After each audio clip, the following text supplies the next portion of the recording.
Fiebre de Podcast es una presentación de Medios Fiebre de Golf, FDG Viajes y Icon. Bienvenidos sean todos a esta edición, una edición muy especial para mí de su podcast Fiebre de Podcast. Gracias a todos los que nos han informado, los que nos han hablado acerca de lo que ha pasado con las entrevistas que han salido. La verdad que ha sido una experiencia muy enriquecedora, principalmente para mí, que estoy haciendo esto como un trabajo nuevo, básicamente, aunque tengo ya tantos años en la televisión y haciendo radio, ese tipo de cosas, pero no me había hecho este trabajo que cada día me apasiona más.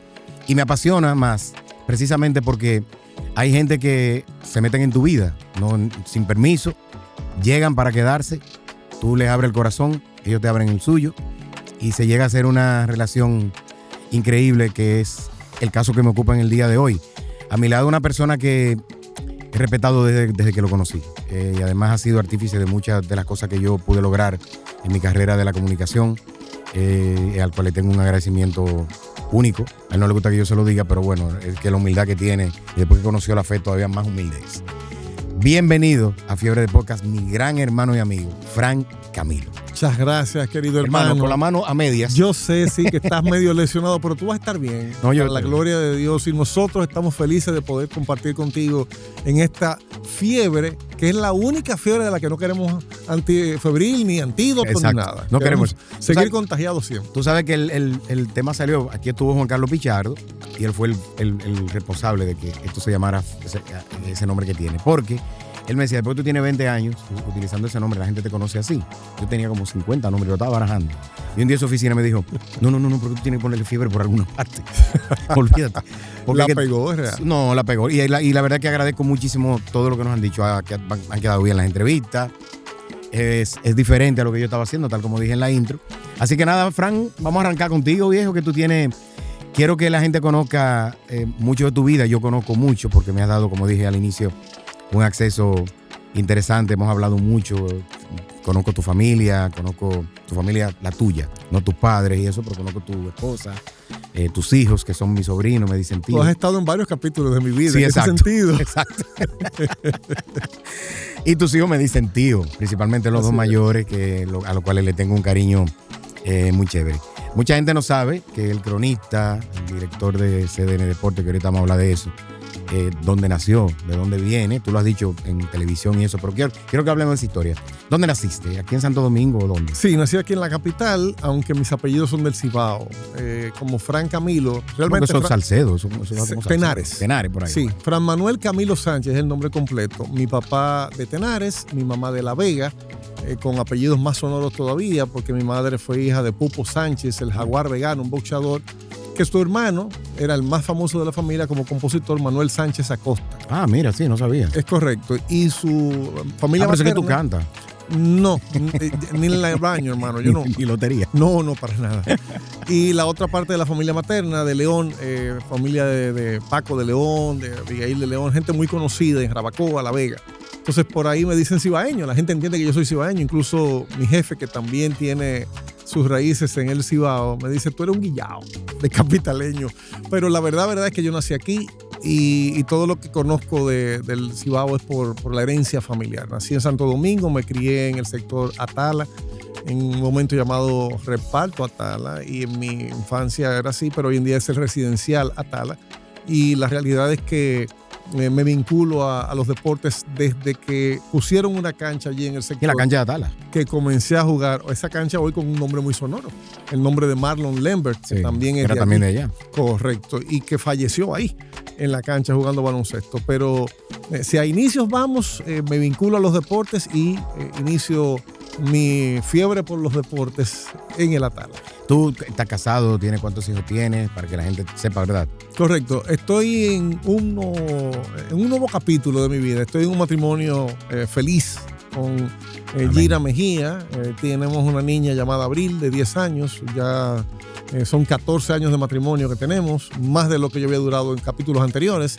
Pero como tú dijiste, tengo 2 hijos, producto de una unión con Albi Crespo hace años ya, que nacieron en ese matrimonio y ya son mis hijos hombres, ya son grandes. Manuel Ricardo Camilo y José Alejandro Camilo. Ricky Camilo es un financiero Y José Alejandro es el artista de la familia, Sí. el hombre que le gusta la chulería, que trabaja en el negocio de su madre, Bonchecitos, y además estudia cine.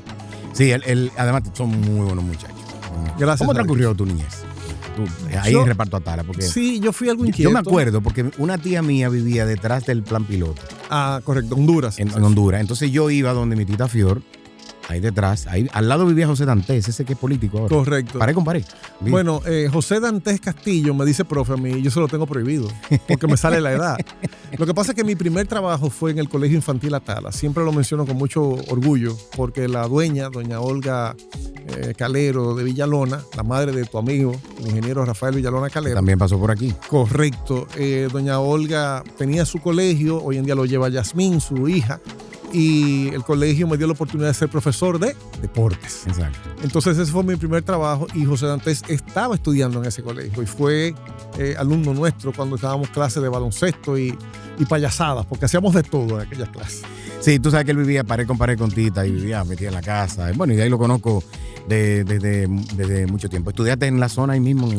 Estudié primero en el Colegio San Juan Bautista, pero a la hora que se apretó la economía, terminamos estudiando en el Colegio Nuestra Señora de la Paz, que es de la zona. Ujú. De hecho, en ese tiempo tenemos la libertad y la felicidad de que un muchachito de 12, 13 años podía salir a la Independencia, coger un carro público y llegar a su colegio.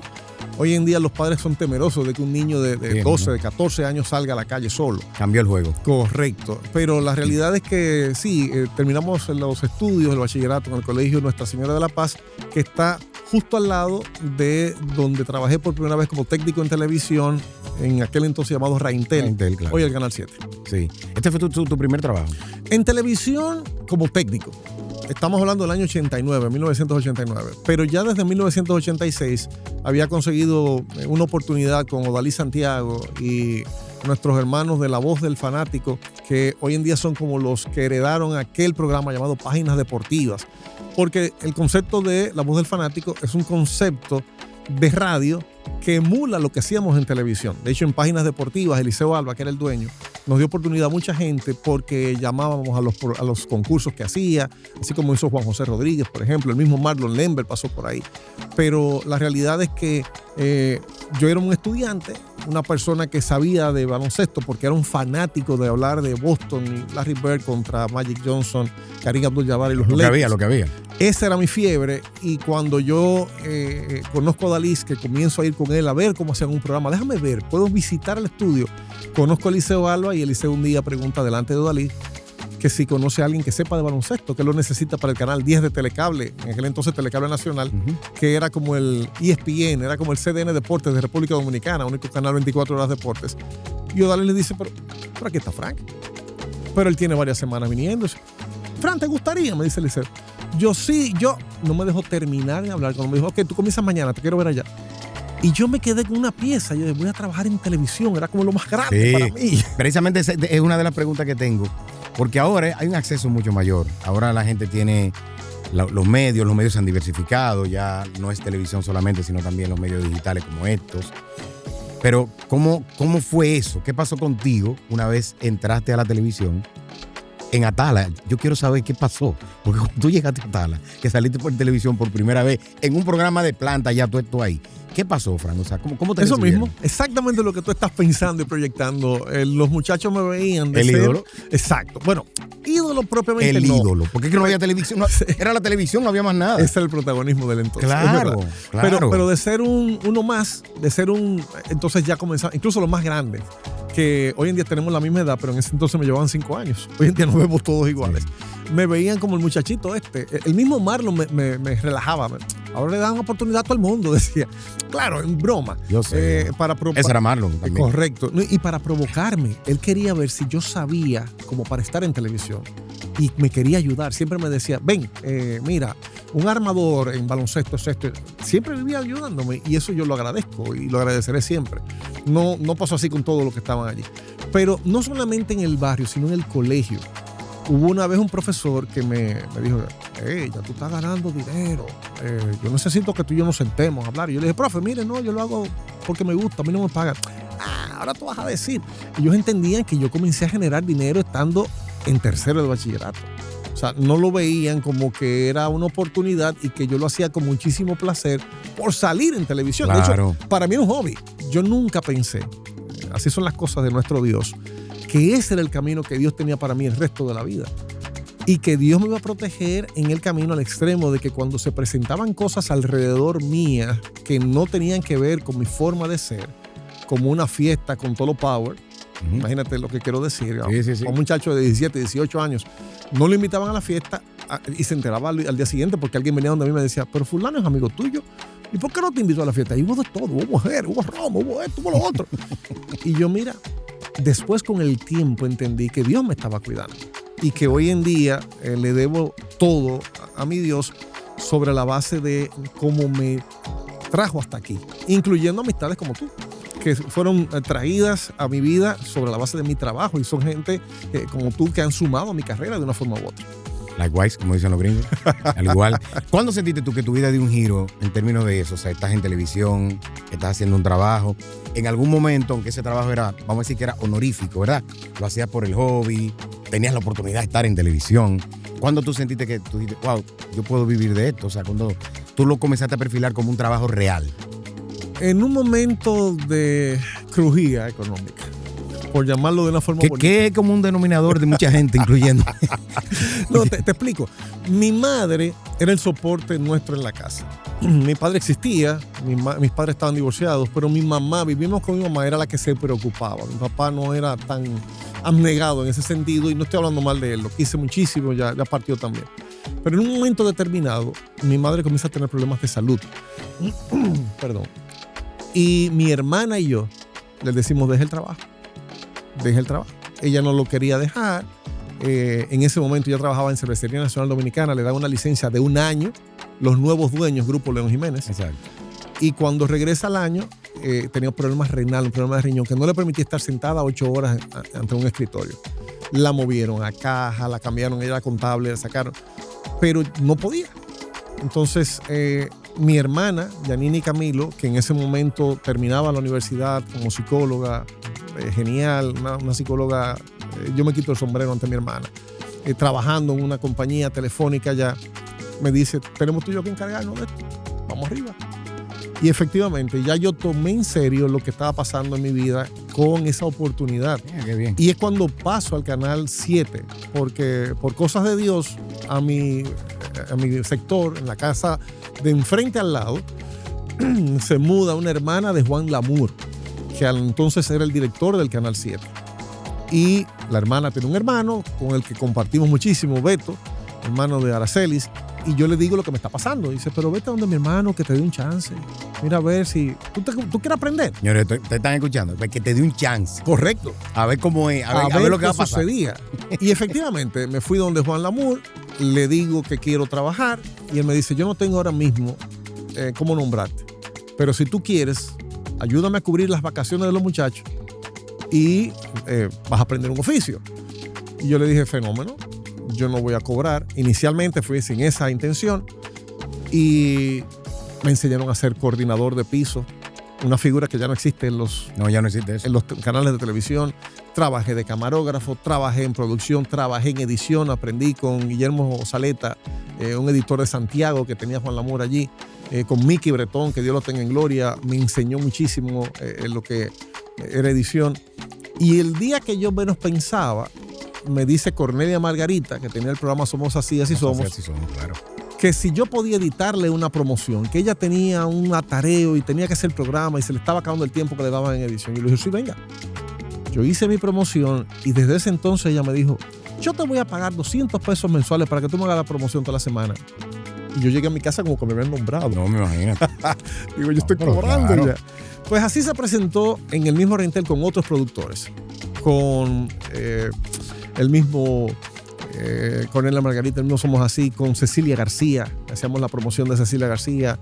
Con diferentes... Ahorita un experto haciendo promo. Sí, básicamente. Y entonces llega Anita Ontiveros al canal. Y Anita Ontiveros pregunta, ¿quién hizo esa promoción que está en el aire? Son muchachos, se llama Frank Camil. Mándamelo a buscar. Y fueron como con el rabo entre las piernas. Ay, Frank. Ay, Frank. Ay, Hay Frank, problemas. mira, ahí está preguntando Ahí Anita. está la argentina. Sí, que era muy Enredada. recta, ella era Yo la muy, conocí, muy- claro. Y yo digo, no, pero vamos arriba, que yo me voy a esconder. Y voy donde ella y me dice Anita, ¿quién te enseñó a editar? Le hago toda esta historia. Che, boludo, ¿quién te enseñó a editar? Exacto. y me dice, ¿y a quién tú le estás editando? Digo, mire, a José Guillermo Suet, a Cecilia, le hago toda la historia. A José Guillermo Suet, que también lo quiero mucho y le agradezco mucho aquella oportunidad. Todos me sacaban algo. Dice, ya no, pero tú no puedes trabajar así. Digo yo, bueno, pues gracias. Yo le doy gracias por la oportunidad. No, es que te vamos a nombrar. Ah, mira. Digo, Gloria. Yo pensaba que te estaban tirando. Para mí me estaban cancelando. Oh. Era lo correcto, lo que yo veía correcto. Es un muchacho que no es empleado de esto, ya no está Juan Lamour. Tiene la nariz metida aquí a tal. Y le está metiendo la mano a todo el mundo y está trabajando en los equipos del canal. Entonces, como empleado, tú tienes una responsabilidad, pero si tú no eres empleado, no. O sea, yo hubiese pensado lo mismo. Ahora, como director, si veo que hay alguien en el canal poniendo la mano al equipo que no depende de nosotros. Claro que sí. Pues así empezó mi carrera como técnico, hasta que llegó el momento en que tenía que decidirme, o una cosa o la otra. Y obviamente me decidí por salir en televisión. Sí, te fuiste ya entonces, ya hiciste una carrera muy prolífica como cronista deportivo, comentarista, narrador. Ha hecho de todo, Frank. Sí, básicamente en la narración, no en comentarios. Sí. Comentario, perdón, Sí, comentarista. comentario no narrador, de porque baloncesto. Yo no te he visto nunca narrar. De hecho, con el mismo Dalí Santiago me tocó trabajar en la cadena de San Lázaro. Estoy hablando del año 88, 89, por allá. Ando una foto por ahí en blanco y negro, te la voy a enviar. Odalis Antonio Santiago Rodríguez. El pelirrojo. Tenemos eso en común, tú y yo. Sí. Porque ese es mi hacedor. Sí. Tú sabes que yo a Él es el Odalis- papá de muchos de nosotros. Sí, él es, bueno, él es mi Somos papá. hermanos de padre. Mi papá, somos socios, pero es mi papá. Panel, ¿qué es lo que es? Eso, no, mira. Perdón, te decía, trabajé con la cadena de San Lázaro que él le tocó armar y me llamó para eso. Ese fue mi primer ejercicio de comentarista. De comentarista, eso fue narrando los juegos Baloncesto en Abadina. en Abadina. La Abadina de los años 80. La Abadina, Sí. la mejor Abadina. Yo me acuerdo que cuando, tú sabes que lo mío siempre ha sido comercializar y eso, y uno de los momentos de gloria mía fue cuando logramos ponerle pantalones largos a los equipos de baloncesto dominicano, que fui yo que se lo puse. Pues yo conseguí, él me presentó una persona, los Harari de Panamá, Sí. que tenían inversiones aquí con Nike, con todas esas marcas, y conseguimos con la marca Fila el uniforme completo de San Lázaro, y por primera vez esos tipos salieron con sus pantalones que se quitaban, La ropa sus para tenis, calentar. sus bultos, ropa sí, la para de jugar. calentar y todo. Eso lo hice yo, Sí. ¿entiendes? Con eso. Y Odalí fue que me Recordamos puso en eso. contacto con esta gente. Después vinieron muchas cosas interesantísimas con el equipo, porque logramos hacer, después que comenzamos, trajimos a Chris Webber, trajimos a varios jugadores. ¿Tú te acuerdas? Sí, claro. Eso lo traíamos nosotros con Fafo. Claro, sí, Con sí. Fafo era sí. que hacíamos eso, y esa coordinación general la hacía yo. Eso en fue ese una momento. época dorada y realmente comenzó a crecer el Yo estaba baloncesto. también en una crujía, estaba buscando en ese momento. Mira, La diferencia es que los beneficios no fueron los mismos, ¿no? Frank, no, los tuyos son mejores. Mira, Al Frank, contrario. tú sabes que yo tengo una historia muy particular conmigo. Voy a saltar un poquito, ¿verdad? Con todo lo que sucedió contigo y dónde trabajaste y eso. Pero quiero llegar a un momento que a mí me marcó, porque yo me auxilié de ti para poder hacer algo que yo quería, que me era totalmente, yo lo quería hacer, pero no tenía el acceso. Que era con Teo Veras. A Teo yo lo conocí siendo un niño, porque yo conozco a Héctor José Torres, que va a estar aquí en el podcast pronto, Héctor. La fuerza. La fuerza. El otro día venía, pero él estaba fónico. Entonces me dijo que no, yo no puedo ver. Imagínate. No podía. Entonces, tú me presentaste a Teo. Teo y yo desarrollamos una amistad bien chévere, que incluso me llevó, que es mi momento, la cúspide, como locutor. Sí, pues yo soy locutor. Tengo un carnet 1260 del 99. No para que la gente no vaya a creer que yo lo tengo. Y me examinó doña María Cristina y Juan Nova Ramírez, y fueron los que me examinaron a mí. Fresco. Y La ¿cómo se llama crema este? y la nata. Ay, Rubén Camilo era el otro. Ya tú sabes, esos tres tipos me pusieron a mí a leer un párrafo Ay, ay, en ay, el ay. Teatro Nacional. Enfrente de estos tres. Ya tú sabes. Mira, entonces, yo conozco a Teo y le llevo la posibilidad de hacer una cápsula para una compañía de comunicaciones. Pero fuiste tú que me conseguiste ese contacto. ¿Qué significó Teo para ti? Todo. En la radio, todo. Cuando yo llego a trabajar en el matutino de Teo Vera, estamos hablando de que el primer paso, porque fueron 2 etapas, la primera fue bien corta, llegué como parte de una colaboración que tenía Procomunicaciones, en aquel entonces tenía otro nombre, que tenía el matutino de Teo Vera con Diario Libre. Pero yo llegué como parte de Diario Libre. porque en todo el trajinar me tocó ser editor deportivo de Diario Libre, el noticiero, que era en el momento en que estaban utilizando el nombre para mercadear lo que luego se llamaría Diario Libre, con el primer periódico gratuito de la República Dominicana. Que resulta que yo salí de Diario Libre, voy a RNN en la cúspide de lo mejor de aquel banco que después quebró. Y al momento que el banco quiebra, yo me quedo sin trabajo. Porque nosotros desistimos de seguir quedar como empleado que te pagaban cada 45 días y cuidado. Y me llega un Teo. Le digo, mire, don Teo, ya usted me conoce. Yo creo que ahora que vienen los Juegos Panamericanos Santo Domingo 2003, tenemos una oportunidad de darle una cobertura para su programa. Y a él le gustó muchísimo la idea, ya él conoce mi trabajo. Y me dice, de acuerdo, pero ponte de acuerdo con Bonilla para fines de salario. Y me puse de acuerdo con Bonilla. Aquel mes me iban a pagar una cantidad X. Y lo que empezó como un mes de trabajo, en agosto del 2003 se convirtieron en 14 años de trabajo. Yo salí, en 10 años, salí en el 2014. Salí en febrero del 2014. Ahí. Exacto, te dejé ahí. Yo entré en 2011. En ese interín, yo aprendí a trabajar radio. Aprendí la seriedad y el carácter que hay que darle a radio. Muchas veces. Y que le daba Teo también. Sobre todo, don Teo, para que la gente tenga una idea un poquitico más acabada, tenía una hoja plastificada que le decía el menú. Que a todo el invitado que llegara le decía, mira, lo que llegue a su turno le hace esto.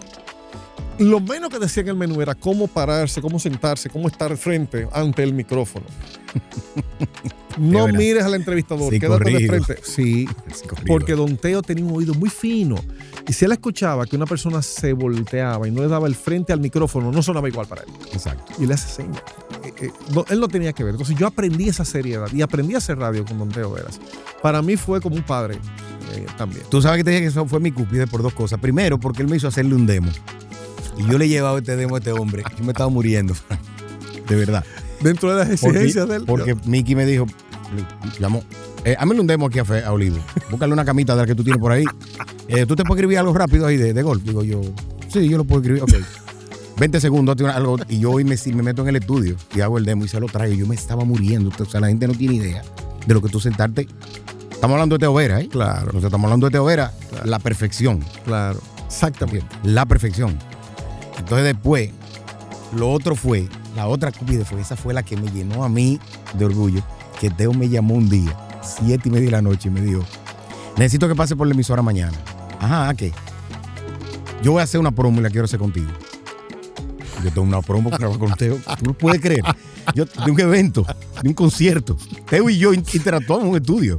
Hicimos una promo. Excelente. Y yo la tengo, la promo. O sea, eso yo lo tengo y se lo enseño a mis hijos cada rato. Y yo, mire, deberías ponerla su papá ahora aquí. Su papá hizo una promo con Teo Vera.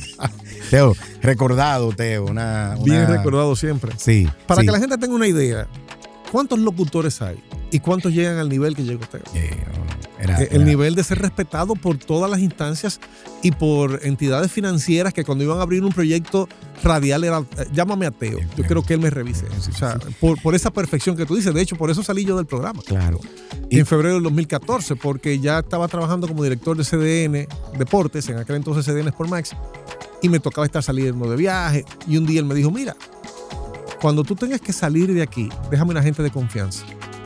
Y yo entendí, él no está cómodo. No, exacto. Porque aunque yo le dejaba los deportes grabados, aunque la gente no se da cuenta si yo estaba grabado en el canal de televisión donde estaba en vivo o en el emisora, la gente no sabía. Sí, igual me pasaba a mí también, yo dejaba la cápsula grabada. Él no estaba cómodo, entonces efectivamente llegó un momento en que yo llamé a Carlos Almanzar. ¿Te interesa? The Rat. Exacto. Y Carlos Almanzar me dijo, claro. Y le dije, Teo, ¿tú te llevas bien con Carlos Almanzar? El jevito. Oh, pero claro. Pero tú lo cogiste en serio lo que yo te dije. No, Teo, que yo te quiero mucho, no te quiero ver sufriendo. No, yo sé. No, es que ya tú eres un jefe. Tu viaje en avión privado, me dijo. Digo yo, no, nunca yo seré un jefe delante de usted. Para mí esto es lo que me llena. Y yo no descarto en algún día volver a colaborar con la 91 porque es como un sello de mi carrera. Sí, no, evidentemente. Momentos difíciles que todos tenemos. Todos pasamos por momentos bajos, por momentos altos. ¿Cuál fue tu momento difícil en estos líderes de la comunicación? Yo diría que algún momento fue que tú digas, wow. La salida de RNN. No porque salí de un proyecto donde me habían prometido villas y castillas. De hecho, Yo trabajaba, como dije, para Diario Libre y me hicieron varias ofertas y yo no quería irme, yo estaba muy cómodo en Diario Libre. Yo entré a Diario Libre como cosas de Dios. Salí un viernes de CDN cancelado por Fernando Hasbún. Dios le bendiga, me hizo un bien. Por una regresión, hubo una, ¿cómo se llama? Reducción de personas. Exacto. Y me metieron en la colada, pero ya Fernando y yo veníamos como que teníamos cierta... ¿Tú estabas en un sitio y en otro? Correcto, no, y yo le respeto y lo quiero a Fernando, pero la verdad, eso yo no lo había dicho nunca antes. Me canceló Fernando Hasbún. Y entonces me canceló un viernes y yo llamé a la encargada de recursos humanos de ese mismo día, llamé a mi casa y llamé a la encargada de recursos humanos de RNN, que era de la revista Mercado, era una amiga. Y me dijo, pero tú me dijiste que tú estabas trabajando cuando yo te llamé y les cuento. Y me dice, no, ven el lunes, tú comienzas aquí. Y así fue. Salgo viernes de CDN y lunes ya estaba trabajando en otro sitio. Y yo le tenía mucho aprecio a aquello y mucho agradecimiento. Y me ofrecieron de RNN varias veces. Y yo, no, pero que no hace falta. Hasta que me duplicaron el sueldo. Y dije, bueno, ya esto yo no lo puedo evitar. Exacto. Ya por un bien de familia, de mis hijos. Y estuve muy cómodo, sobre todo los primeros meses, porque en RNN, la gente no sé si sabrá, se duró más de un año ensayando y practicando. Sí. Aquel proyecto se tenía con la mentalidad de Televisa en México. Esto tiene que ser tan grande como al extremo de que es el único sitio donde yo he trabajado como tener un ropero. O sea, yo podía llegar en pantalones cortos y en chancleta y ahí me tenía una señora que me iba a vestir. Hoy te toca vestir así. Ok, y la primera cámara robótica trajeron. Precisamente, o sea, era un proyectazo aquello. Y por eso, al final de cuentas, me fui. Pero ¿qué resulta? Intervienen, con el tema de Baninter, intervienen el canal y comenzaron a atrasarse los salarios. Yo casado en un matrimonio. Y no se atrasaban más porque nosotros en Deporte en la Cumbre le pasábamos. Bueno, pero no sé a dónde llegaba eso. Pero sí. Entonces, porque la empresa había sido vendida a ese grupo. En ese momento yo aprendí lo que era la crujía, literal. Y eso me afectó en todo, en lo personal, en lo profesional, me afectó en todo. Y luego entonces el momento cumbre, el que tú dices. Yo diría que lo estoy viviendo ahora. Ok. Sí, yo diría que más de 10 años dirigiendo un canal de deportes, único canal del país, debe ser mi momento cumbre. Y siempre tendré agradecimiento al ingeniero Manuel Estrella, que estando yo en Nueva York de visita a mi madre en el año 2013 me llamó y me dijo, ¿cuándo tú vienes? Y yo no lo conocía, yo no tenía confianza con él. Y yo le dije, no, si usted quiere si usted me necesita, yo mañana estoy ahí. No dañes tus vacaciones, cuando tú termines ven que te quiero ver. Y efectivamente era para ofrecerme dirigir un canal de deportes. ¿Y cómo fue ese cambio, Fran? Porque tú, de frente de las cámaras, todavía estás, porque esa es tu pasión. Se te nota. Sí. Tú abres ese programa y de una vez contagias esa alegría y esa vibra que tú estás sintiendo en ese momento. Tú eres de las pocas personas que tiene ese don, esa magia que no la tiene todo el mundo. Adiós. ¿Cómo te sientes tú detrás, moviendo los hilos, poniendo las personas que van para el programa mañana, con Juan Carlos coordinando las entradas, las salidas, moviendo programación? ¿Qué diferencia, qué extrañas de una cosa u otra? Para mí es una responsabilidad muy grande. Y no sé, puedo decir que me adapté rápido porque me puse con dos espejos. Yo me veo trabajando no como un jefe, ni como un líder, sino como un compañero que toma decisiones. Y así trato a mis compañeros de trabajo. Pero además me veo como un productor asociado. Exacto. Porque así de productor asociado estoy en radio, en televisión, y puedo jugar los dos sombreros y sentir, tener la realidad del sentimiento que tiene el productor cuando tú le dices, ven acá, mira, esto no está bien, esto. Pero siempre con mucho respeto. Exacto. Y lo que le he dicho a todo el mundo siempre, Dios me tiene en esa silla de director, pero el día que Dios me saque de ahí es porque me tiene algo mejor, porque mi pasión, como tú lo dices, y mi vida ha sido ser cronista, ser periodista, pero sobre todo ese periodista que va detrás del corte humano del atleta. La gente se disfruta muchísimo los palos del pelotero, los donqueos del jugador de baloncesto, pero no sabe que detrás hay un ser humano. Deben, yo no me equivoqué con lo de Fiebre de Podcast. Estamos viendo el lado humano de la gente exitosa. Es correcto. Ese es el eslogan de nuestro podcast, porque creo que siempre hay historias interesantes que contar. Y estoy totalmente de acuerdo contigo en que a veces esas mismas entrevistas y ese mismo... Tú sabes todas las cosas que yo he sabido de ti hoy y lo que van a saber la gente que no van a ver. Eso es lo lindo, ¿entiendes? Tú sabes de dónde viene una persona y cómo llegó. Porque la gente te ve en televisión hoy y dice, wow, este tipo tiene tanto tiempo, pero no saben cómo tú comenzaste. Correcto. De dónde vienes, quién te metió la mano, correcto, con quién tú has sido agradecido, ¿entiendes? A quién le debes un favor. Es así. ¿Entiendes? Y a todos nos pasa eso, porque nadie llega porque lo trajeron con una grúa y lo pusieron ahí. Tú tienes que tener primero el talento, tienes que tener las relaciones, tienes que tener alguien que reconozca tu talento, porque si no el ingeniero estrella no te llama. Así es, y tengo que darle gracias siempre, la vida entera le daré gracias primero a Dios y luego al ingeniero por la oportunidad. Pero para responder ya por completo a tu pregunta, ¿qué pasó conmigo que impactó mi trabajo como director? Un día me llama Miguel Ángel Ángeles, Dios lo tenga en gloria, me dice que está pasando un trabajo bien feo en el canal donde estaba. Yo le digo, ven para acá. Ponemos a Miguel Ángeles, alguien del equipo de jefes me llama y me dice, ¿tú crees que ese programa va a vender? ¿Tú crees que...? Yo, mire, yo tengo fe de que así será, porque ese señor me dio una oportunidad a mí un día cuando yo estaba lejos de los deportes. Cuando yo era técnico, cuando salgo de Raintel, Canal 7, con Roberto Salcedo, que se va a Teleantillas a poner 7x7 Roberto, y me llama, y dice, yo creo que tú seas parte de mi equipo de técnico. Yo me encuentro con Miguel Ángel Ángeles en el pasillo del canal. Me dice, ¿tú no eres el que hacía en Página Deportiva el baloncesto? Ayúdame con eso, que yo de baloncesto no sé. Lo mío son las lanchas, son los botes de velocidad, los carros. Lo de él era el racing, pero él tenía 2 programas, uno diario y uno semanal. Yo le dije, sí, está bien, sin esperar nada a cambio, sin esperar. Pero a él le gustó tanto que cada vez que él tenía la oportunidad de irse de vacaciones me dejaba a cargo. Y eso me puso otra vez en la escena, me expuso a los deportes como cronista deportivo. Entonces yo se lo agradecí siempre. Y cuando ese amigo, años después, más de 20 años después, me llama y me dice, tengo este problema, digo, ven para acá. Y casualmente, y me da hasta nostalgia decirlo, muere tanto como nosotros. Se fue allá, yo me acuerdo. Y eso para mí fue como que, bueno, Dios cuadró todo a la perfección para que a ese amigo nosotros pudiéramos tenderle la mano en un momento determinado.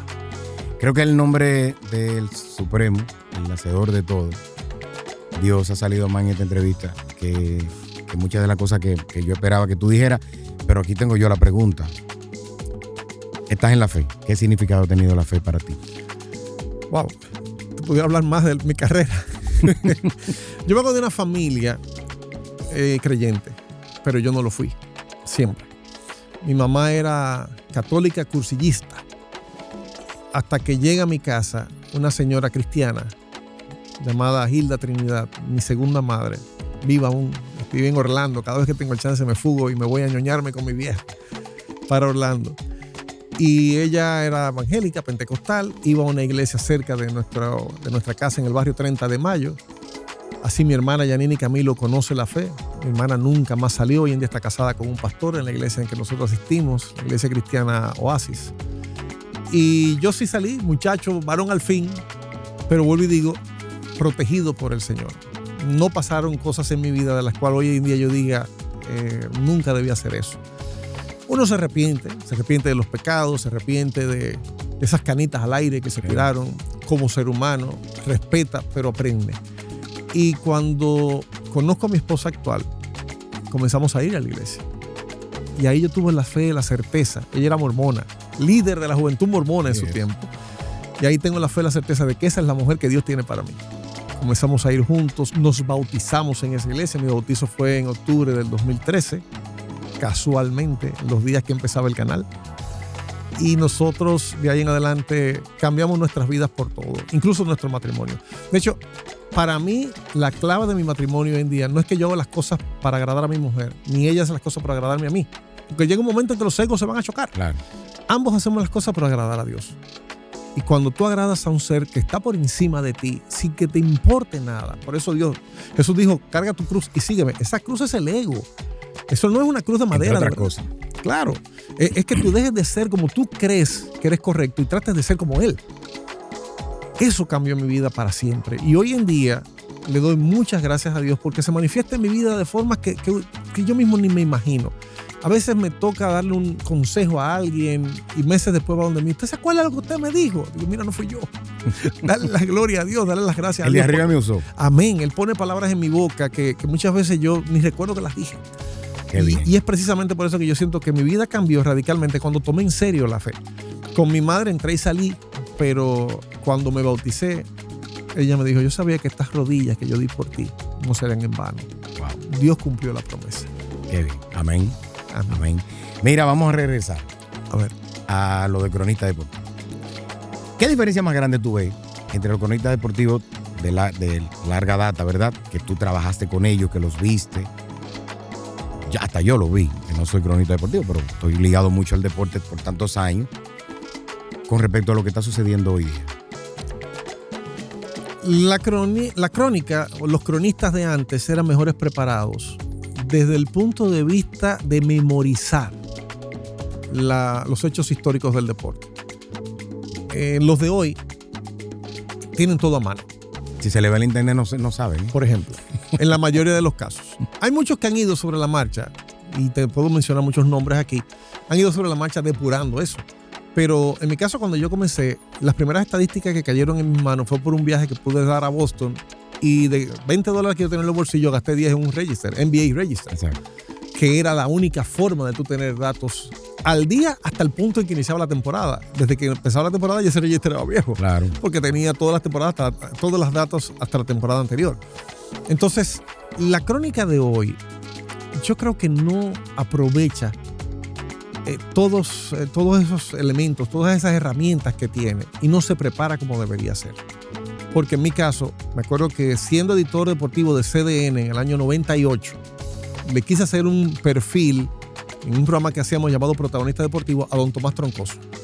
Y don Tomás, que Dios me lo tenga en gloria, me llevó hasta la habitación donde él dormía y me dijo, aquí es que llevo la parábola. Y yo, don Tomás, esta es su casa. Yo, aquí no quiero venir. Dice, no, siéntate ahí. En la cama, siéntate ahí. Y mira, digo yo, ¿y qué pasa con su señora? Y dice, no, ya da la vuelta, me da la espalda y yo sigo viendo mis juegos. Y aquí lo apunto todo. Él puso una parábola en su casa para eso. Sí, yo sé. Y me dijo, Tommy me lo ha dicho. Y me dijo, nunca digas las cosas de memoria, ni tu nombre. Lee todo. Porque una simple estadística errada que tú digas te daña tu imagen y tu carrera. Oye, lo perfeccionista que era este hombre.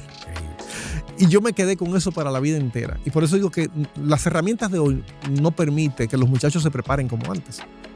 Bienvenidos Rojas. No, el Tomate tiene un camión de libros. De mascotas que él va apuntando día tras día de las estadísticas. Y cuando tú le preguntas a Bienvenido Rojas algo del año 89, espérate, se va a la caja del 89. Enero, febrero, marzo. Ok. ¿Qué es lo que tú quieres saber? Eso me lo hizo en otro programa que yo hice con Bienvenido Rojas. O sea que aquella crónica, don Roosevelt con Marzán, mi Dios, una Biblia, gente que sabía de todo. Una memoria prodigiosa tenía. Pero increíble. Por cierto, hace unos días hubiera estado de cumpleaños.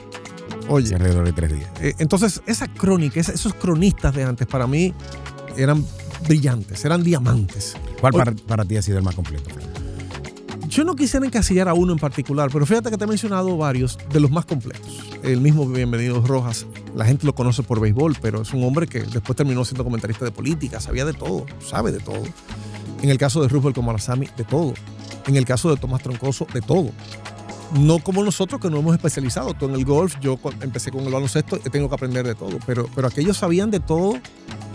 Tú le decías a don Roosevelt porque Ayrton Senna. Mira, Ayrton Senna en la Fórmula 1. Era quien increíble. De memoria. Increíble. Roosevelt era otra cosa. Extraordinario. Entonces, yo no quisiera como encasillar a uno nada más. Pero tú sabes quién sabe mucho y no se proyecta como tal. No le gusta incluso que lo digan. Odalí Santiago. Odalí es una Biblia. Y el mismo Carlitos. También, Carlos Almanza. Una Biblia ambulante, una enciclopedia ambulante. Ese tipo, y tiene muy buena memoria también. Sí, el tema es que es más histórico que estadístico. Sí. Carlitos ahora, después que está en el programa del Canal 4, después que está en La Voz del Fanático, y digo ahora, refiriéndome 10, 15 años atrás, arrancó entonces a aprender estadística. Pero Carlitos antes no estaba, por eso, como hablaste de completo, sí. Por eso no lo mencioné. Vayas. Pero, exacto. En el caso de Odalí te puede hablar de todo y te lo puede expresar, te habla de estadística, te habla de memoria, te habla de producción. Si a completo vamos, en la época moderna yo pongo a Odalí Santiago. Qué bien. Santiago, un piropazo te acaban de tirar. Mira, la mujer ha entrado como tromba. Me acuerdo cuando la primera mujer que vi hablando de deporte fue Onfalia, pero ya vemos a Laura Bonelli, vemos a Susi, vemos a un paquetón de muchachas. ¿Cómo se llama la niña esta que tú tienes en el programa de la mañana? Nicole Báez. Natacha Peña, no me la dejo. Empezó con nosotros después que pasó también por los programas de Franklin Mirabal. ¿Cómo ves ese empuje tú? Me gusta porque empecemos por decir que nuestra sociedad siempre ha sido machista, pero en aquel entonces era mucho más que ahora. Y tú eras una mujer, tú eras una Adelaide Hernández, entrar a un camerino, a un dogado. Se tiraba, no solamente le hacían maldad. sea, ella entraba, mira que te quiero hacer una entrevista, y se encueraban delante de ella. Espérate, que yo me estoy cambiando. A la franca. Sí, ella o sea, eran bromas, pero ¿qué clase de bromas? Eso ahora no te lo perdonan, ¿eh? No, claro que no. Con este movimiento que hay de respeto. Que sí, correcto. Muchacho. Y hay apertura. Le han dado oportunidad a las damas. De hecho, ya es extraño no ver una dama destacarnos en un programa X. Ahí está Yoseini Polanco en las mañanas también con el boli. Está también Natacha Peña con Bian y Ricardo. O sea, ya tú mencionaste a Susi. Susi, yo creo que Susi no tiene más trabajo porque no le da el tiempo. La llaman de donde quiera. En la Z, obviamente, que es su casa. O sea que a mí me ha gustado mucho eso que he visto de las mujeres destacándose en los deportes y han demostrado que pueden hasta conocer más que nosotros y que te pueden analizar mejor que los hombres cualquier tipo de jugada, cualquier tipo de deporte. Es que si le estudian, es lo mismo. Correcto. Es lo mismo, básicamente. Lo que tiene ella después capacidad de presión. Y como dicen, estudiando cualquiera pasa, ¿verdad? Exactamente. Aunque en el caso de las mujeres tienen atributos. No, claro. Que las ayudan. Sobre todo hay un programa de las curvas. ¿Cómo que se llama? Las curvas deportivas. ¿Cómo se llama esta niña? Ahora disculpa. Karen Osuna. Karen Osuna, mi amiga Karen, que me entrevistó una vez. Un saludo para ella. ¿Te acordaste ya cuando hablé de atributos? Ok, continúa. Por la curva deportiva se llama así el programa. Mira, vamos entonces a entrar a la parte final de este maravilloso encuentro que lo voy a atesorar y lo voy a escuchar varias veces. Igualmente. Yo mismo tengo que decirle a la gente que cuando usted coja carretera, búsquenos por ejemplo, en Spotify, por ejemplo, y usted lo pone ahí, va tranquilo, como hago yo con todos los podcasts que escucho. Que esa es la ventaja del podcast, que se queda. Exacto, yo aprovecho en carretera, es que yo escucho casi todo, generalmente. O cuando estoy trabajando en la oficina pongo algunos de los muchachos de Bian y de Ricardo, que me gusta mucho su estilo, me parece muy chévere, es innovador, joven.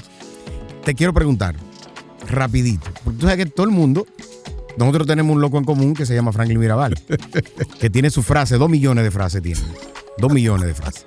Tú tienes tu frase con la que en la 91 entraba It's me. Correcto. Tienes souvenir para un fanático. Tienes una ¿de dónde salen esas cosas? Te sientas tengo un semáforo un día y dice, déjame yo anotar esto. No, o te salen. No, lo de It's me fue Teo.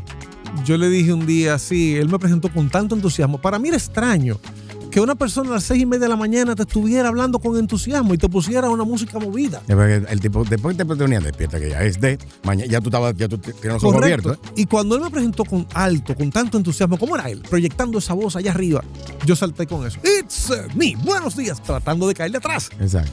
Y entonces me dijo, después que salimos del aire, me gusta, déjala. Hola. Y yo, ¿cómo así, Teo? Me gusta esa frase. Y yo creo que eso no está correcto en inglés. No importa, esa es. Efectivamente. Y bueno, y si había una emisora que donde estuviera correcto en inglés, esa era la emisora. Exacto. En Radio Popular eso no iba a pegar. No. No, pero estamos claro. Esa frase comenzó así. El souvenir para un fanático se me ocurrió. Después una gente me la agarró y me dijo, pero un foul es un souvenir para un fanático. Sí, pero un jonrón también. Exacto. Entonces, esa fue el señor Fernando Arturo Meriño con cariño le decíamos, que me escuchó decirla en el programa de Miguel Ángel Ángeles, en Acción Deportiva, y me dijo, me gusta esa frase, yo nunca había escuchado eso, y también se quedó. Son frases que salen espontáneas. Yo no sé si con Franklin es igual, si él se siente en un semáforo. Como no, él se siente. Pero yo conozco a Franklin. En el caso nuestro, son frases que surgen. Por ejemplo, trabajando en el noticiero de CDN con Catherine Hernández, a ella le gustó muchísimo un día que dio un jonrón y dijo, le dio como un hombre. Y se estrelló de la risa y dice, Fran, deja eso, me gusta. ¿Cómo que le dio como un hombre? No son hombres todos. Digo yo, sí, pero no todos la sacan. Entonces, las frases surgen así en momentos en los que uno se inspira, motivación. Qué bien. Fran, hobbies. ¿Qué hace Fran en su tiempo libre? Porque tiene muchísimo trabajo. El sábado pasado, yo escucho el programa cuando puedo, cuando estoy aquí o cuando no tengo trabajo. Este sábado no soy parte de la audiencia, tengo mucho trabajo. Pero realmente, cuando puedo lo escucho, principalmente en el carro. ¿Qué haces en tu tiempo libre? Tú sabes que un hombre de mi edad con una niña de 10 años tiene que ser creativo. Yo sé. Agarró el golf y lo dejó porque es zurdo. Sí. Lo dejó. Pero fue por el tiempo. A mí me gusta, todavía tengo los palos. Y cuando tengo la oportunidad me voy a un driving ranch ahí en Isabel Villas y me desconecto del mundo. Me gusta muchísimo y lo aprendí de ti. Tengo que ser honesto, porque un día tú me invitaste a una actividad en, ¿cómo se llama? El que está en la autopista Duarte. En la laguna, en Callacoa. Me invitaste a una actividad y me dijiste, agarra ese palo, ven, dale esa pelotica. Y yo no sé cuántas veces abaniqué decía, Yo me acuerdo. Y tú me decías, ¿y qué, Fran? La bola está para ahí, nadie la ha movido. Y Dale. me quedé con eso. Entonces, cuando tuve la oportunidad, compré una saqueta, me fui a Isabel Villas, aprendí con un profesor allí lo poco que sé y me quedé con el golf. Pero durar 4 horas, 5 horas en un campo no me es compatible con mi tiempo familiar. Ya. Sobre todo por lo de la niña de 10 años. Que con esa monto bicicleta, hacemos snorkeling cuando podemos. Todavía estoy jugando al hermano mayor porque a mi edad, que ya son 56. Papá abuelo. Sí, así me dijeron cuando la niña nació. Y cuando mi esposa me dijo, yo quiero otro. Y yo ¿Cómo le dije, así? le dije, yo tengo 45, cuando esa tenga 15 yo voy a tener 60. No hay viejo de 60 que controle muchacho de 15. O sea que lo dejamos ahí. Vamos a dejar eso ahí. Y gracias a Dios he podido mantenerme. Ahora mismo, de todo lo que más hago fuera de mi trabajo, montar bicicleta cuando tengo el tiempo libre y compartirlo con mi hija, hacer ejercicios, caminar, correr. Y ella ahora tiene patines y nos vamos a movernos. Esa es la intención, siempre con actividades deportivas. Qué bien. Cerramos aquí, pero antes quiero que, por favor, yo siempre se lo pido a mis invitados, quiero que le des a la nueva generación, a las nuevas generaciones de cronistas, ese muchacho que ahora mismo te está escuchando, que está en Jimaní, que está viendo en Jimaní, que está en el programa hace una sesión de deporte en la emisora local. ¿Qué tú le puedes indicar a esa persona para que se oriente hacia el éxito en lo que está haciendo? Que se preparen. Me refiero a capacitarse. Uno nunca lo sabe todo. No importa que ya uno tenga más de 30 años en los medios, yo tengo la necesidad de seguir aprendiendo, de seguir cultivando mi intelecto, de perfeccionar mi inglés. Ahí tengo unas entrevistas que yo me río cuando las oigo yo mismo. Antes uno tenía ciertos trucos para que no se notara, pero ya no. Entonces, yo me critico yo. Si usted es autocrítico, si usted busca la manera de mejorar, de ver su trabajo, si puede, grábelo y mírese y critíquese y diga, eso me está comunicando. Si usted tiene esa capacidad, usted va a llegar bien lejos. No se conforme nunca, prepárese, especialícese en un deporte en particular, que eso le dará la oportunidad después de hablar de otros deportes. Caso del golf es un ejemplo. Qué bien, Fran, muchas gracias. Un placer, hermano. Gracias de verdad por este momento, gracias por permitir compartir tu vida con mucha gente que sé que sigue muy de cerca tu trabajo, no solamente por tu trabajo, sino también por el gran ser humano que eres. Amén. La persona extraordinaria que reside dentro de tu cuerpo. Amén. Y que ha predicado siempre con el ejemplo. Yo soy de lo que digo que Fran tomó hace mucho tiempo, sin que él se diera cuenta, la gran misión de ayudar y de empujarnos. A mí mismo me empujó muchísimo con mi programa. El momento en que yo tenía una baja, Fran me llamaba, hey, ¿qué fue? Espérate, vamos a hablar, ven por aquí. Y ese tipo de cosas son las que yo aplaudo mucho de la gente, y especialmente de ti, que eres una persona a la que le tengo tanto cariño. Gracias, hermano. Eso es likewise. Likewise. Tengo que aprender inglés, ¿ves? Igualmente, hermano. Esto es Fiebre de Podcast, señores. Manténgase conectado con nosotros a través de todas las plataformas digitales. Hasta el próximo capítulo. Fiebre de Podcast fue una presentación de Medios Fiebre de Golf, FDG Viajes y Icon.